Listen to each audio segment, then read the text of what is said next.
Badan Pengawas Pemilu (Bawaslu) menggelar rangkaian rapat konsolidasi nasional 2022. Lalu apa terobosan Bawaslu jelang pemilu 2024? Terlebih mengantisipasi banyaknya hoaks atau berita bohong di media sosial, jurnalis Kompas TV Niputu Trisnanda dan juru kamera Bodia Vimala melaporkannya untuk Anda berikut ini. Saat ini kami sedang berada di kawasan Sudirman Tamrin. Tadi kami habis melakukan jalan santai dengan Bawaslu dalam rangkaian konsolidasi jelang pemilu 2024. Nah, lebih lengkapnya apa saja sih dan apa tujuan dari konsolidasi ini? Saya akan mengajak Anda untuk berbincang dengan ketuanya Bawaslu, ketuanya pengawas pemilu.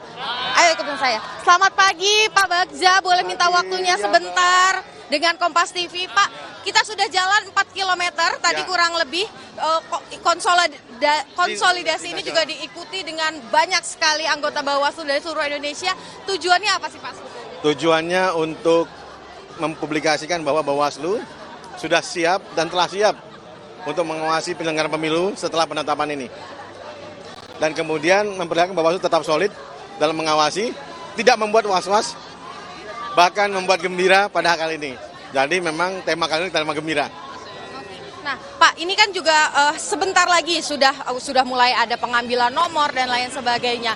Apa terobosan Bawaslu di pemilu pada tahun ini? Apa yang berbeda dari pemilu-pemilu sebelumnya, Pak? Pembuatan satgas pengawasan media sosial dengan teman-teman Kominfo. Ini perbedaannya dari kemarin.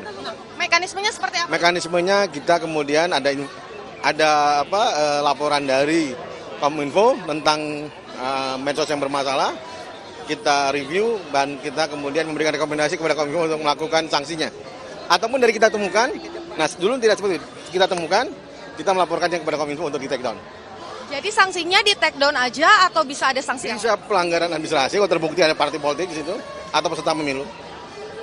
Bisa dipidana kalau ada politisasi, hoax dan juga sara dan lain-lain. Batasannya seperti apa sih Pak? Ini kan jangan sampai nanti masyarakat berpikir bahwa nanti akan justru membatasi ruang bicara publik. Batasannya adalah undang-undang.